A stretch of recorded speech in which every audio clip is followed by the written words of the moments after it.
Hello and welcome back to another IELTS speaking lesson. So this is a new updated lesson and thank you for the feedback from you guys. I've asked you before what sort of lessons you would like, and some of the feedback I got was for extra IELTS speaking lessons. So here it is. Now, if you'd like more lessons in different sections or for different things, please do let me know. I do try and update the course as much as I can. And so this is our first IELTS speaking lesson where I'm going to do some live part 2 speaking topics. So we're going to focus on just a few part 2 speaking topics. We can take a look at the cards. I'm going to show you my quick plan as well, and which I think will be useful for you to see how I would write my plan. And then I'm going to do 2 or 3 minute answers for you. So I hope that you enjoy it. We'll go through these different answers. I would definitely recommend using the subtitles on this video. So if you go to the video toolbar, go and click the subtitles button and you can read along. Okay, let's get started then. Let's have a look at our first Task 2 cue card. Okay, so this first Task 2 cue card is about text messages. And this is quite a common phrase, especially within British English, texting, which means to send messages between phones. I'm explaining that because not all cultures actually use that sort of text feature on the phones. And also, commonly now, people don't really text message as much as they used to, although it's still pretty popular in the UK instead of, say, using WhatsApp or similar messaging services. So first up, this is going to be a bit of a strange one. So I've noted down, I've got the plan in my hand here. I've noted down that I don't really text message anymore. So it's a bit of a hard one to answer in all honesty because I don't really text message much these days, but it's worth saying that. Why not say I don't text, I email? You can talk about that for a little bit too. Really try and tell the whole story. And then obviously I've got some more notes on the actual text message that I find important and useful, which is bill reminders, lucky me. And so that's it really. You can see the plan here. Apologies if the handwriting's not great, but it gives you a real idea about how I write my plan. So let's begin. Here's my 2 to 3 minute answer. Well, in actual fact, I don't really text message that often these days, although when I had my phone, say 10, 15 years ago, I definitely did text message a lot more then. I guess text messaging really isn't that important these days because there are other applications that people use.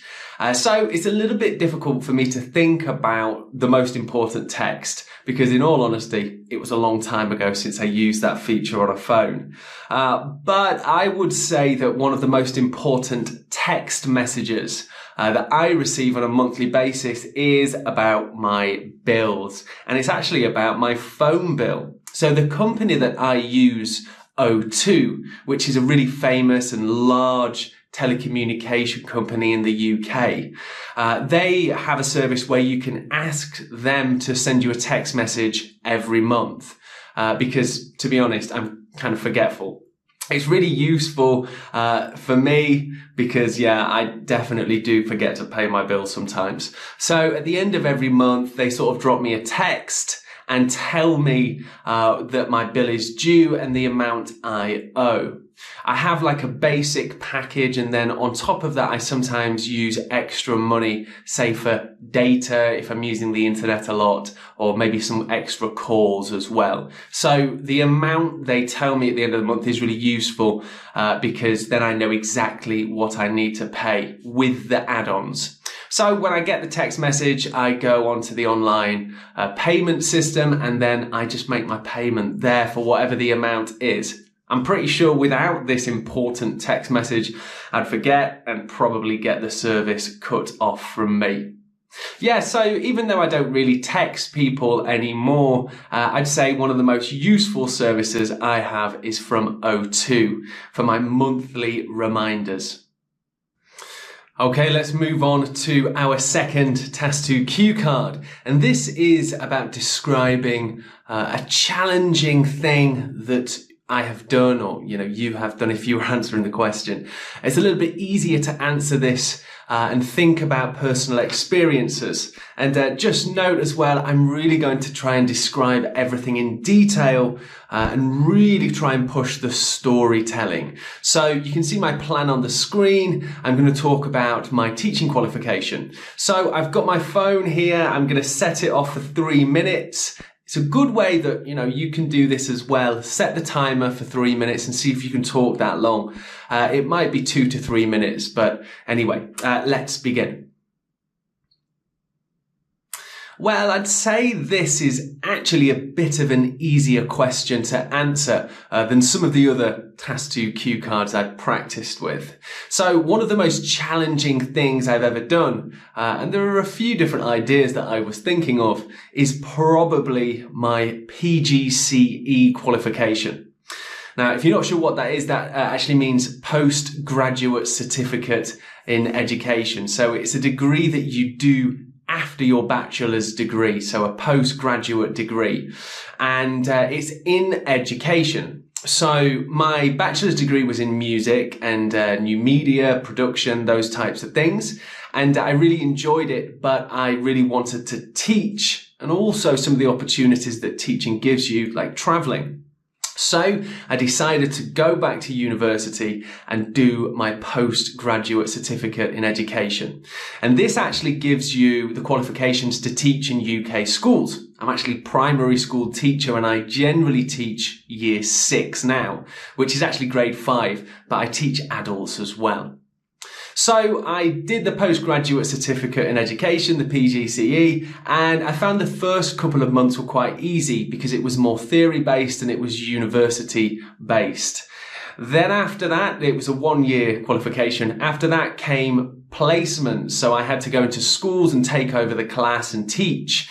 Now, one of the real difficulties was my mentor, my first mentor at this time, the school that I had was, I don't want to sound mean, pretty awful. She was not supportive at all. In fact, she came back from her holiday, and this is a true story, early. She came back from Portugal to meet me. She wasn't scheduled to meet me. And she said to me to my face, I want to fail you. I don't want a student teacher. So that really didn't start things off well.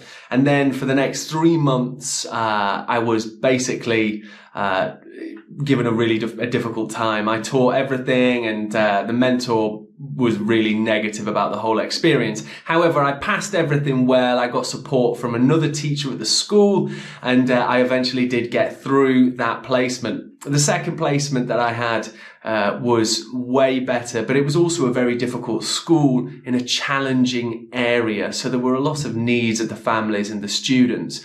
But my mentor at the next school was amazing and taught me so much about teaching.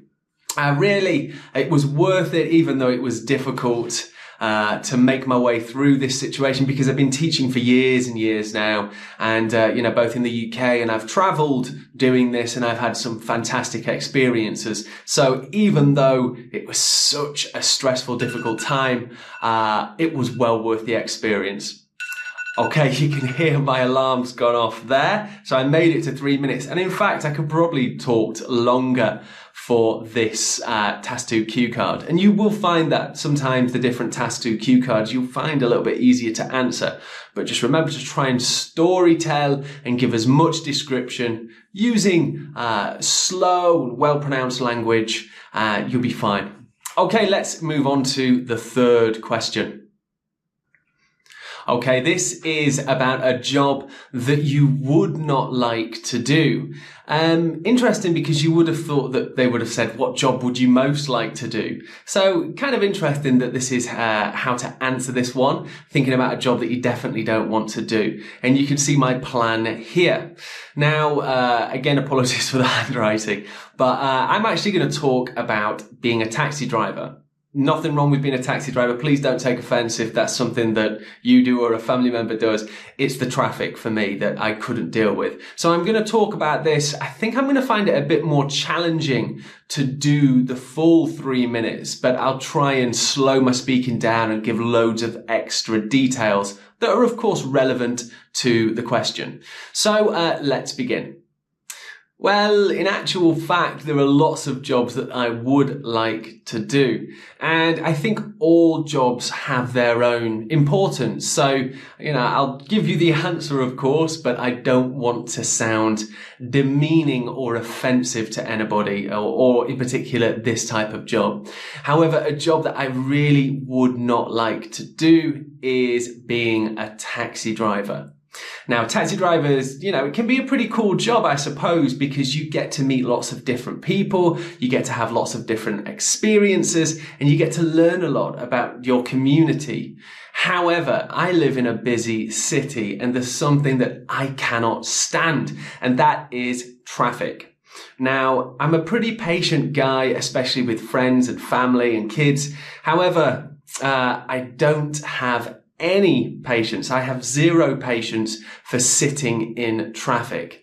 So when I do get a taxi, which I actually often do, I'm sat in traffic and I just feel so bad for the taxi driver. It must be so stressful to spend 12 hours of your working woke day sat in traffic, which in the city I live, there is always heavy traffic.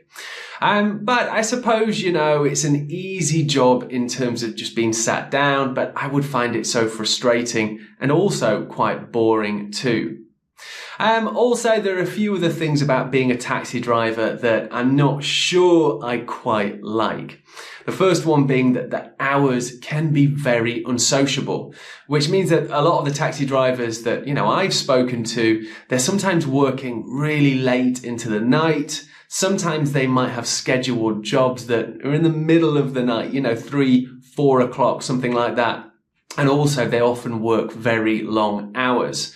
Now, I'm not saying it's always the case, but sometimes for all those long hours and the hard work, maybe the pay, the salary isn't quite matched with the amount of work and stress that it involves. However, to be honest, I think it can be a pretty well paid job. The main thing for me is the traffic though. I just could not stand to be sat in traffic all the time. Another issue as well is that you can never guarantee that you would have a nice customer. And remember that sometimes you're going to be sat with them for quite a long time. I know that in the UK, often taxi drivers get a little bit sick of picking up drunk customers who can be a real handful for the taxi driver. So that's something that I definitely wouldn't enjoy. And I know that a lot of taxi drivers try to avoid city centres because of this. So I suppose a taxi driver, although it is a pretty great job, it's definitely not for me. Okay, so I'll stop there. Let me stop that. The examiner would say, there's no alarm, so it's not going to put you off. The examiner would probably, he will or she will sort of say, okay, that's enough. Thank you for the answer. They'll prompt you when it's time. I'm surprised I made it to 3 minutes there because I wasn't convinced I was going to have enough to talk about. But again, just going in detail, stick to the question and really try and explain everything, and just storytell. Be confident, enjoy it, and practice with different cue cards. Okay, so I hope you've enjoyed this lesson. Please do drop me a message if you want more lessons like this, and feel free to listen to it through again and again and write down some of the language I've used and try and use it yourself.